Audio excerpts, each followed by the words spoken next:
My mother's text arrived at 4:15 p.m., just as I was wrapping up a conference call. "We're doing Thanksgiving without you this year," it read. No explanation or apology. Just casual cruelty delivered through a blue bubble on my screen. I looked at my husband Marcus and said 5 words that would make them regret their action. No surprise. Not anymore. That night, while they celebrated at a resort I had secretly paid for, I sat at my laptop and dismantled their entire financial life, piece by piece. And when morning came, their world fell apart. If you've ever been the family member who gives everything and gets nothing in return, if you've ever been dismissed by the people who should love you most, hit that subscribe button, like, and leave a comment where you are watching my revenge story from. Because this story is about the moment I finally stopped being their ATM and started being their consequence. You won't want to miss what happens next. My name is Eleanor Vance, and I'm 32 years old. By the time most people my age were buying their first modest home, I was already managing a complex tech portfolio in Miami, running a team of 40 developers, and pulling in the kind of salary that made my college professors proud. I'm a chief technology officer for a software firm that builds infrastructure for hospitals across 3 states. My days are filled with server migrations, security protocols, and million-dollar decisions that could make or break patient care systems. But none of that mattered to my family. To them, I was just the reliable one, the responsible one, and the one who always showed up with her checkbook open. Let me paint you a picture of how I got here.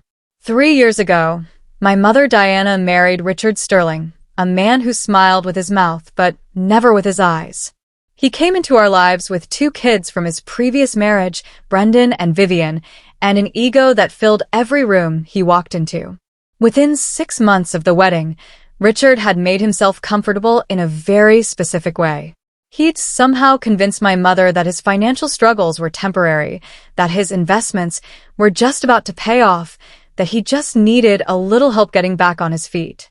And my mother, sweet, conflict-avoiding Diana, turned to me with those pleading eyes I'd seen my whole childhood. "Eleanor, honey, could you help us out? Just until Richard's business picks up?" That was 3 years ago. Richard's business never picked up. Instead, I became the foundation of their entire lifestyle. It started small. A few hundred here for Brendan's tutoring. 1,000 there for Vivian's dance competitions.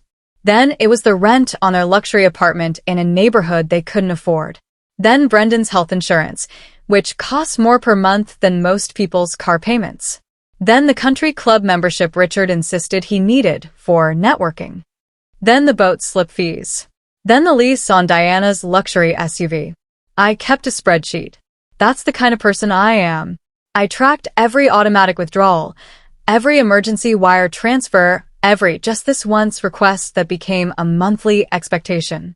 Last year alone, I'd spent $60,000 keeping their lives comfortable. $60,000 of my hard-earned money gone into a family that treated me like a silent partner in their lifestyle company. Marcus, my husband of 4 years, watched it happen with growing frustration. He's a patent attorney, sharp-minded and protective, and he saw what I refused to admit, that I was being used, that my generosity had become their entitlement, that they didn't love me, they loved my bank account. "Eleanor, you need to set boundaries," he'd say gently, his hand on my shoulder as I reviewed another month's expenses. "They're bleeding you dry, and they don't even thank you for it." But I'd always find an excuse. "It's just temporary. Richard will get back on his feet. I can't let Brendan go without his medication. Family takes care of family." The truth was darker. I was afraid. Afraid that if I stopped paying, they'd stop pretending to care about me at all. At least this way, I had a role in their lives, even if that role was just the wallet. The cracks started showing 6 months ago. I'd mentioned to Diana that Marcus and I were thinking about taking a dream vacation to celebrate our anniversary. Nothing extravagant, just a week at a beautiful resort in Malibu I'd been researching. The kind of place with private suites overlooking the ocean, with sunset dinners and couples spa treatments. 2 weeks later, Diana called me. "Eleanor, honey, I need your help with something." Her voice had that practiced sweetness that always preceded a request. "Richard thinks it would be good for the family to have a real Thanksgiving this year. Something special. Could you look into booking that Malibu place you mentioned? We'd love to all be together. My stomach had twisted, but I did what I always did. I smiled through the phone and said, "Of course, Mom. Let me look into it." I put down a $10,000 deposit on the Malibu Beach Resort for Thanksgiving week. The reservation was under my name, on my credit card, with a strict 30-day cancellation policy. I told myself it would be worth it. A real family holiday. Maybe this time, they'd actually appreciate what I did for them. But deep down, I knew better. The signs were everywhere. Diana stopped calling just to chat. Our conversations became transaction reports. Brendan needs new orthodontic work. Vivian's going to a dance intensive in California. Richard's car needs repairs. Every call was a bill disguised as a conversation. Richard never called me at all. He'd simply send terse emails with payment requests. Subject lines like urgent, insurance due, or monthly apartment fee. No pleasantries or gratitude. Just demands delivered with the emotional warmth of a utility company. And my half-siblings, Brendan and Vivian, treated me like I was part of the furniture. Vivian would post Instagram stories showing off the designer clothes I'd unknowingly funded, never once tagging me or acknowledging where the money came from. Brendan, supposedly dealing with serious health issues that required expensive specialists, somehow had enough energy to party every weekend and post about it online. But I told myself I was being petty. That family wasn't about recognition or gratitude. That love meant sacrifice. Marcus saw through it all. "They're never going to change, Elle," he said one night as we lay in bed, my laptop open beside me as I approved yet another payment. "You're not their daughter. You're their ATM. And the worst part is, you know it." I closed my laptop without responding because he was right, and the truth hurt too much to face. Then came that Tuesday afternoon, November 19th, 5 days before Thanksgiving. I was in our Miami penthouse, wrapping up a video call with our Asia-Pacific team, feeling good about a successful product launch. My phone buzzed on my desk. A text from Diana. "Hi, honey. Just letting you know Richard and I decided to keep Thanksgiving small this year. Just us, the kids, and Grandma Helen. We booked that private suite at the Malibu Beach Resort you mentioned. It's beautiful. We'll send photos. So excited. Love you." I read it 3 times. Each time, the words rearrange themselves into sharper edges. Keep Thanksgiving small. You're not invited. Just us, the kids, and Grandma Helen. Meaning I'm not family. Marcus let out a low whistle. Jesus, Elle. I knew it was bad, but they don't see it as my money, I said quietly. They see it as their money that I happen to manage. Like I'm the accountant, not the source. I pulled up the automated payment systems. This was my specialty, after all. Financial infrastructure, automated workflows, dependency mapping.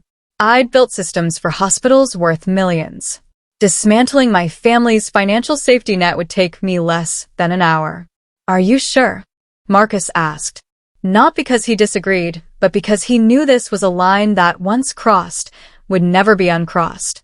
I thought about Diana's text, about that video, about the necklace being given to Vivian, about every time I'd tried to earn their love and been met with indifference, about Richard's smug face in that dining room, drinking wine I'd paid for. I've never been more sure of anything. I started with Brendan's health insurance. The policy was in his name, but the automatic payment came from my corporate account. I logged into the insurance portal, navigated to the payment settings, and initiated a cancellation. The system asked me to confirm 3 times, warning me about the immediate lapse in coverage. I clicked through each warning without hesitation. Coverage terminated. Effective immediately. Next, the apartment. The landlord had my account on file as the primary payer. I accessed the property management portal and removed my payment authorization. Deleted my bank information from their system. Terminated the automatic ACH transfer. I drafted a brief email to the property manager. Please note that effective immediately, I will no longer be responsible for the rent payments for Unit 402. All future payment inquiries should be directed to the tenants, Richard and Diana Sterling. The country club was easy. 1 phone call to their billing department. Yes, I need to cancel the membership for Richard Sterling. Effective immediately. Yes, I understand there's no refund for the annual fee. That's fine. Yes, I'm sure. The boat slip took 3 minutes. Another phone call, another cancellation. Diana's car lease was more complex. I was a co-signer, which meant I couldn't simply cancel without penalty. But I could remove the automatic payment authorization. When the next payment was missed, the dealership would contact the primary lessee, Diana, directly. Let her figure out how to come up with $850 by next week. Every subscription, every membership, every recurring payment I'd been silently handling gone. Deleted, terminated, and canceled. Marcus watched, occasionally suggesting something I'd missed. What about that storage unit you're paying for? Good catch. I found it in my records. A climate-controlled storage space Richard rented for his business inventory that never seemed to go anywhere. $175 per month. Cancelled. The family phone plan? I paused. I'd forgotten about that. For lines on my corporate plan. Richard, Diana, Brendan, and Vivian. All with unlimited data. All included in my company's bulk rate. I accessed the carrier's portal and removed all 4 lines from my account. By midnight, it was done. The infrastructure of their comfortable life, 3 years of financial architecture I'd built and maintained, was completely dismantled. Every automatic payment stopped.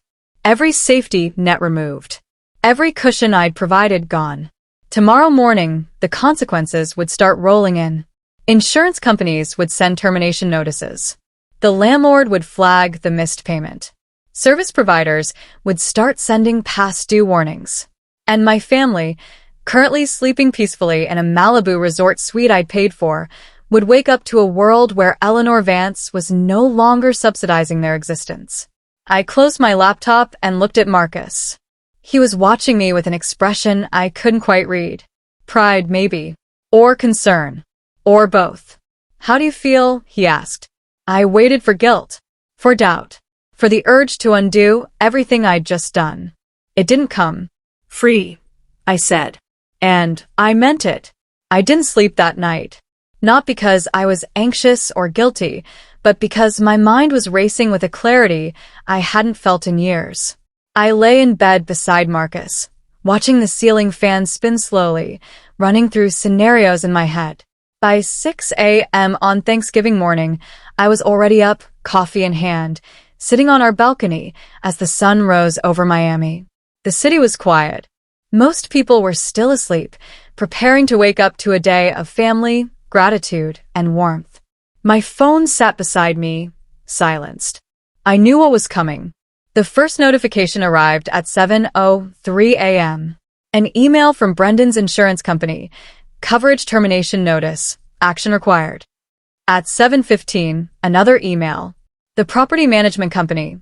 Payment authorization removed. Urgent. At 7:42, a text from the country club to Richard's phone, which I knew he'd see. Membership canceled. Outstanding balance due. But I wasn't waiting for those automated messages. I was waiting for them. The first call came at 8:47 a.m. Diana's number flashed on my screen. I let it ring. Once, twice, 3 times, then voicemail. 30 seconds later, she called again. I let that one go to voicemail too. Then Richard called. Then Diana again. Then a text from Diana. Eleanor, call me. It's important. I sipped my coffee and watched the sun climb higher. Marcus came out onto the balcony, his own coffee in hand, and sat beside me. He didn't ask if I was going to answer. He knew better. At 9:15, my phone started buzzing continuously.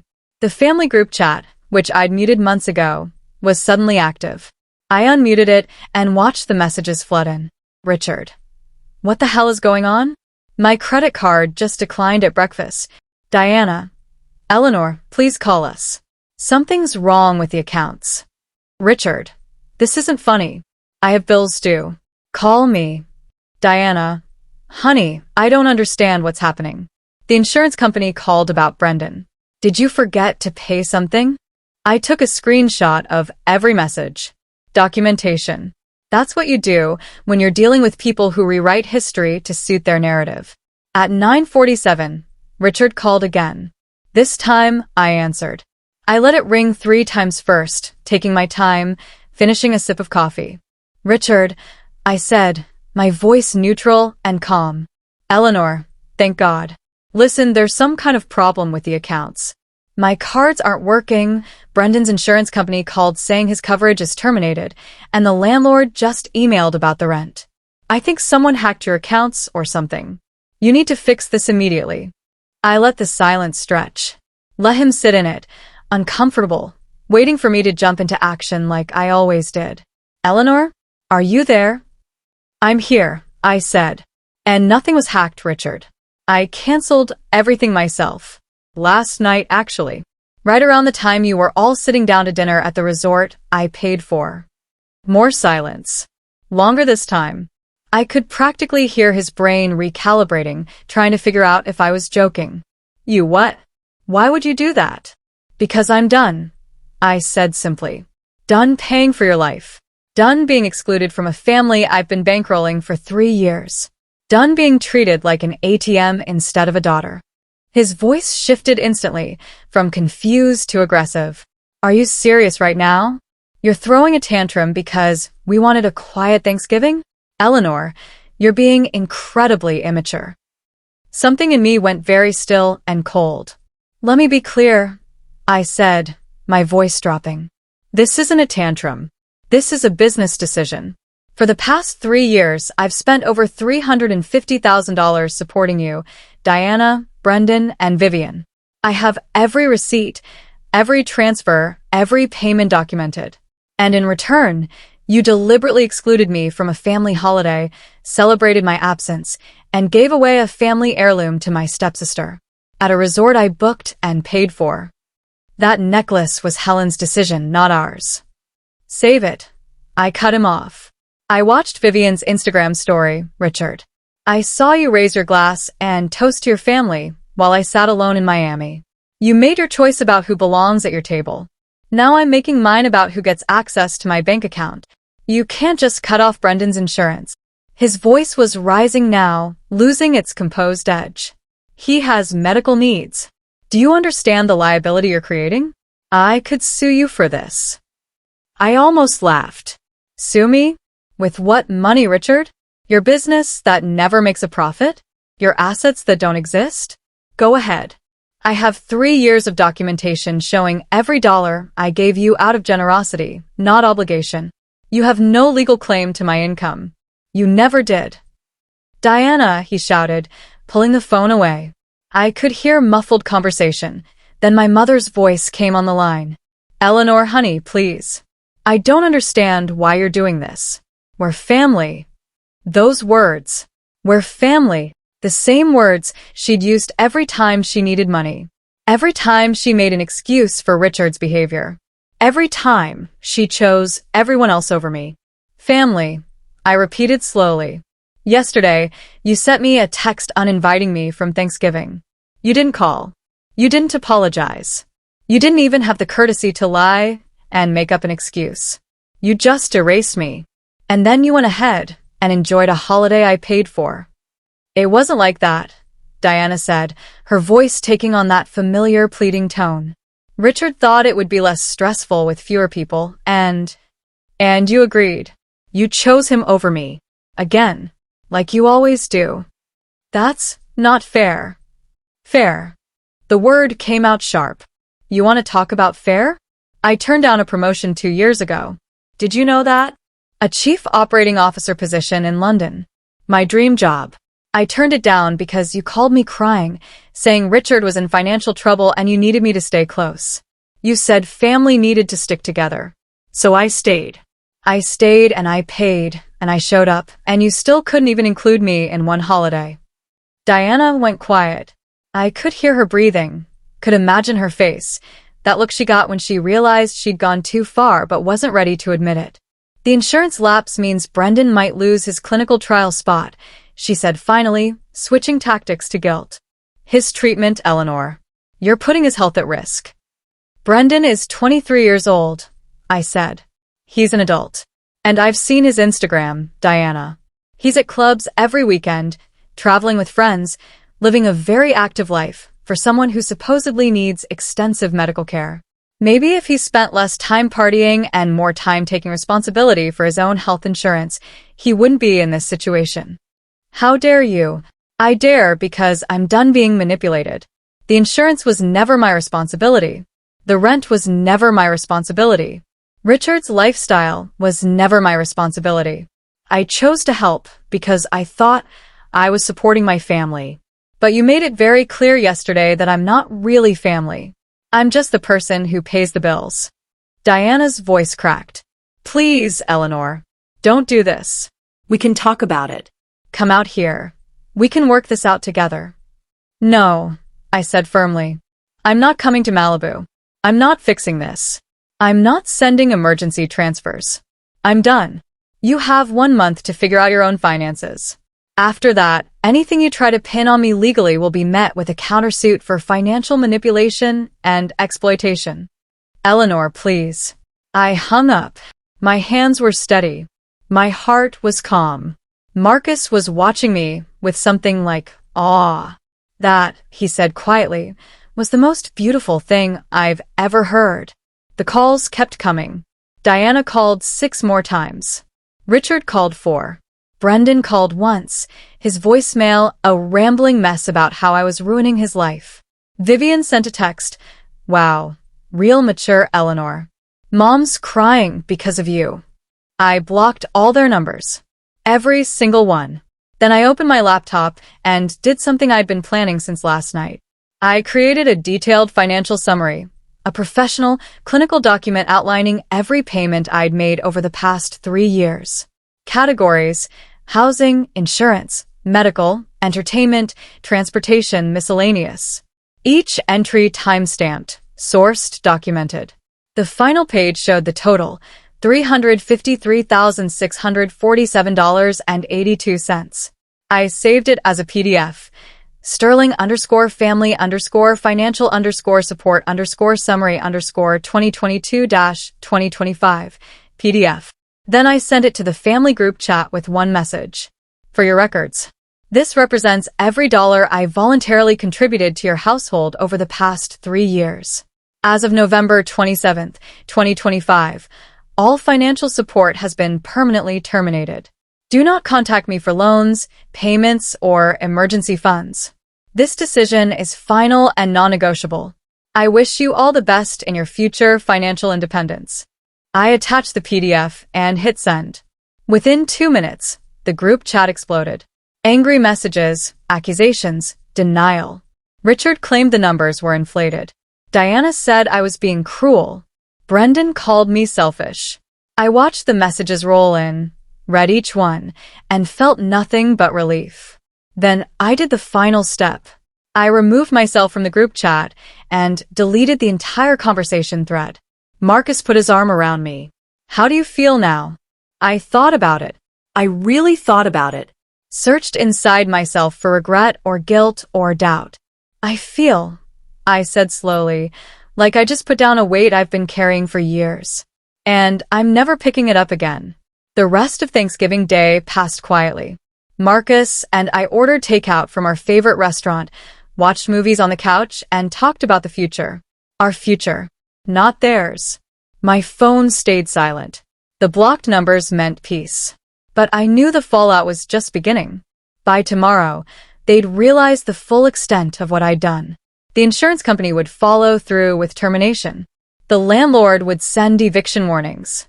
The country club would demand payment. The car dealership would threaten repossession. And for the first time in 3 years, none of it would be my problem. I fell asleep that night deeply, dreamlessly, for the first time in months. Friday morning arrived cold and clear. Black Friday. The day of deals and chaos and desperate shopping. But in my world, it was the day consequences came due. I woke up at 7 a.m., made coffee, and sat at my desk. My laptop was still open from last night, the financial summary document still on screen. I closed it and opened my email instead. The first message waiting for me was from the Malibu Beach Resort, sent at 6:47 a.m. Dear Ms. Vance, We attempted to process the final payment for reservation #MB for 7293 and the transaction was declined. Please update your payment information by 12 p.m. today or the reservation will be canceled and the suite vacated. As per our policy, the deposit is non-refundable. I smiled. I'd forgotten about that. When I'd made the reservation 6 months ago, I'd only paid the deposit. The final balance, another $8,000, was supposed to be charged automatically on check-in day. Thanksgiving Day. I'd canceled that card yesterday. I didn't respond to the email. I simply archived it and moved on. The second email was from the property management company, timestamped 7:15 a.m. Ms. Vance, we've received your notification that you are no longer authorizing payment for Unit 402. Please be advised that the tenants, Mr. Richard Sterling and Mrs. Diana Sterling, are now responsible for all future payments. Rent for December is due by the 1st. Failure to pay will result in late fees and potential eviction proceedings. I forwarded that email to Diana's address with no message. Just the forward. Let her see it herself. The third email made me pause. It was from my grandmother, Helen. Subject line: We need to talk. I almost didn't open it. Helen had been at that Thanksgiving dinner. She'd participated in the ceremony of giving the family necklace to Vivian. She'd been part of my exclusion. But curiosity won. I opened it. Eleanor, I don't have all the details, but Diana called me this morning in hysterics saying you've cut them off financially. She's saying you're being vindictive and cruel. I'm deeply disappointed. Family doesn't abandon family over hurt feelings. Call me immediately so we can resolve this like adults. Grandmother Helen. I read it twice. The presumption in it. The automatic assumption that I was in the wrong. The complete lack of questions about why I'd done what I did. I hit reply and typed quickly, my fingers flying across the keyboard. Grandmother Helen, I was excluded from Thanksgiving, a holiday at a resort I researched and paid for, with no explanation beyond that you all wanted to keep it small. I watched from Miami as you gave our family heirloom to Vivian at a celebration I was deliberately removed from. Over the past 3 years, I have voluntarily contributed $353,647.82 to support Richard, Diana, Brendan, and Vivian. I have documentation for every dollar. This is not about hurt feelings. This is about ending a financial arrangement that was taken for granted and exploited. I will not be resuming any payments. I will not be discussing this further. I wish you all well. I attached the financial summary PDF and hit send before I could second-guess myself. Marcus came into the office with fresh coffee. They're blowing up social media, he said, handing me a mug. What? He showed me his phone. Diana had posted on Facebook a long, rambling message about family betrayal and ungrateful children. The comments were already filling up with supportive messages from her friends, people who didn't know the full story. My daughter has chosen money over family, Diana had written. After everything we've done for her, she's abandoned us in our time of need. I'm heartbroken. Please keep us in your prayers. I felt a flash of anger, then something cooler, more calculated. She wants to play the victim publicly, I said. Fine. Let's give people the full story. Marcus raised an eyebrow. Are you sure you want to do that? I thought about it. Part of me wanted to stay silent, to keep my dignity by staying above the fray. But another part, the part that had been silenced for years, wanted the truth out there. I opened Facebook and typed a response directly on Diana's post. I kept my tone calm, factual, professional. Mom, I'm sorry you're hurting. For clarification, over the past 3 years, I voluntarily contributed $353,647.82 to support your household, including rent, insurance, medical bills, and lifestyle expenses. Yesterday, you sent me a text message uninviting me from Thanksgiving at a resort I had booked and paid a deposit for. You proceeded to celebrate without me and gave a family heirloom to Vivian in my absence. I made the decision to discontinue financial support because I realized I was being valued only as a source of funds, not as a family member. I wish you all the best in achieving financial independence. I posted it. Then I uploaded the financial summary PDF to my own Facebook page with a simple caption: "Transparency for those who are interested in the full story." Within 10 minutes, the comments started rolling in. Some of Diana's friends calling me heartless, but more from people I knew, colleagues, friends, even distant relatives, expressing shock at the numbers. $353,000 in 3 years? Eleanor, you're a saint for even helping that long. Wait, they uninvited you from a holiday you paid for? That's insane. Diana, this is manipulative. You can't exclude someone then expect them to keep funding your life. My phone started ringing. Unknown numbers. I didn't answer any of them, but the voicemails piled up. One was from Richard, his voice shaking with rage. "You've humiliated us publicly. You've destroyed our reputation. I will make sure everyone knows what kind of person you really are." I deleted it midway through. Another was from Brendan. "Eleanor, I don't know what's going on with you, but I just got kicked out of my clinical trial because my insurance lapsed. The doctor said I needed continuous coverage. You literally just ruined my treatment. I hope you're happy." I saved that one. If he tried to sue me later, I wanted documentation that his medical issues weren't as serious as they'd been portrayed. If being dropped from one trial was truly life-threatening, his doctor wouldn't have done it so casually. By noon, my phone had 37 missed calls and 62 text messages from various numbers. Family friends, distant cousins, Diana's sister, my aunt, who I hadn't spoken to in years. I turned my phone on Do Not Disturb and focused on work instead. I had a conference call with a client at 2 p.m. Life went on. The real fallout came in the following week. On Monday, I received an email from the Malibu Beach Resort. "Dear Ms. Vance, as per our previous communication, the final payment for reservation #MB 47293 was not received by the deadline. The guests have been asked to vacate the suite. The deposit of $10,000 is forfeited per the cancellation policy. We hope to serve you in the future." $10,000 gone. I didn't even flinch. It was the cheapest lesson I'd ever purchased. On Tuesday, Marcus came home with news from a mutual friend who knew Richard. "He's scrambling to find a lawyer," Marcus said. "But no one will take the case. Apparently, when they ask for documentation of his claim to your money, he has nothing. No contracts, no agreements, no legal standing whatsoever." On Wednesday, I got a call from my Aunt Carol, Diana's sister. She was the only one I answered, curious what she'd say. "Eleanor, I just want you to know I don't think you're wrong," Carol said carefully. "Diana called me asking for money to cover their rent. When I asked why she needed it, she admitted you'd been paying for years. I had no idea. I'm honestly shocked she let it get that far." "Did you give her money?" I asked. "No," Carol said firmly. "I told her she and Richard need to figure out their own finances. She's furious with me now too. But Eleanor, between you and me, I think you did the right thing. She's been leaning on people her whole life. Maybe this will finally teach her to stand on her own." We talked for 20 minutes. It was the first conversation I'd had with Carol in a decade. When we hung up, I felt validated in a way I hadn't expected.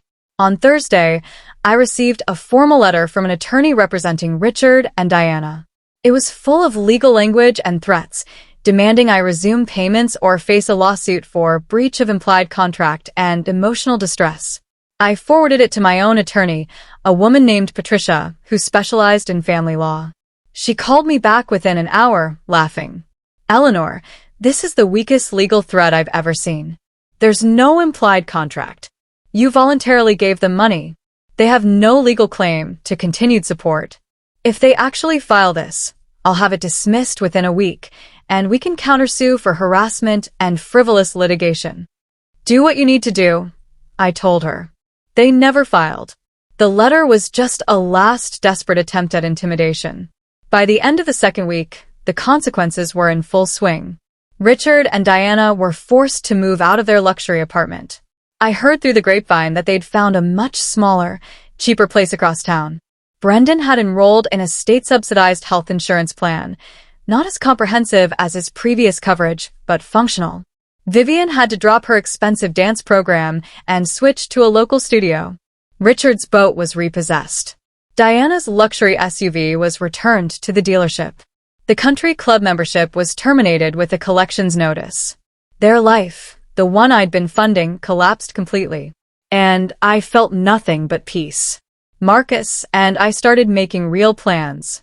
The European vacation I'd wanted for years. Investment in our own future, a bigger home, maybe starting a family. Things I'd been putting off because I was too busy funding theirs. One evening, 3 weeks after Thanksgiving, I got a final email from Diana. No subject line. Just 2 sentences. I understand now what we did to you. I'm sorry. I read it sitting on our balcony, the Miami skyline glittering in the distance. Marcus was beside me, reading his own emails from work. I didn't reply to Diana's message. I didn't delete it either. I just left it there. Acknowledged but not engaged with. Do you forgive her? Marcus asked softly. I thought about it. I don't know if I forgive her. But I'm not angry anymore. I'm just done. And that's enough. He nodded, understanding. The truth was, I'd already moved on. Their chaos, their panic, their financial collapse, it wasn't my circus anymore. It wasn't my monkeys. They'd made choices, and now they were living with them. Just like I was living with mine. And for the first time in 3 years, my choice felt right. 6 months have passed since Thanksgiving. 6 months since I sent that text saying no surprise. 6 months since I dismantled the financial architecture that had been holding up their entire world. My life now is unrecognizable from what it was. Marcus and I bought a beautiful house in Coral Gables.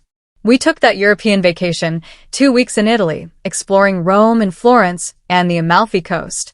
We laughed. We ate incredible food.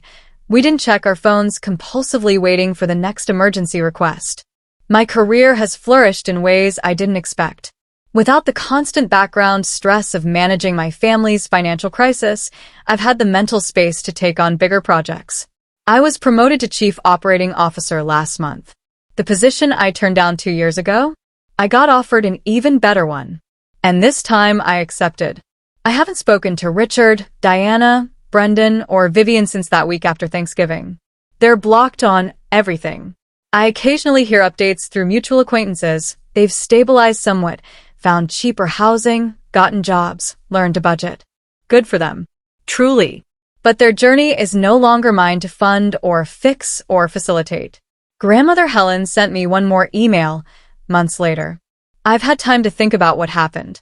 You were right to protect yourself. I'm sorry I didn't see it sooner. I appreciated that. But I didn't reopen the relationship. Some doors, once closed, need to stay that way. The hardest question I get asked is, do you regret it? And my answer is always the same. No. Not even a little bit. I regret how long I let it go on. I regret the years I spent trying to buy their love with my bank account. I regret believing that if I just gave a little more, tried a little harder, sacrificed a little deeper, they'd finally see me as more than an ATM. But cutting them off, setting that boundary, choosing myself, I've never regretted that for a single second. Because here's what I learned. You can't love people without valuing you. You can't buy respect. You can't sacrifice your way into someone's heart if they've already decided you're not worth their time. And more importantly, your worth isn't determined by how much you give. It's determined by how you treat yourself when others don't treat you right. I spent 3 years being their safety net, Their backup plan. their financial foundation. Now I'm my own foundation, and I'm building something beautiful. If this story resonated with you, if you've ever been the giver in a family of takers, if you've ever had to choose between keeping the peace and keeping your dignity, leave a comment below. Share your story. You're not alone. And if you haven't already, hit that subscribe button. Because sometimes the best revenge isn't dramatic or explosive. Sometimes it's just finally, quietly, peacefully choosing yourself. Thank you for listening. And remember, you don't owe anyone access to your life, your money, or your peace. Not even family. Especially not family who treats you like you're disposable. Take care of yourselves out there.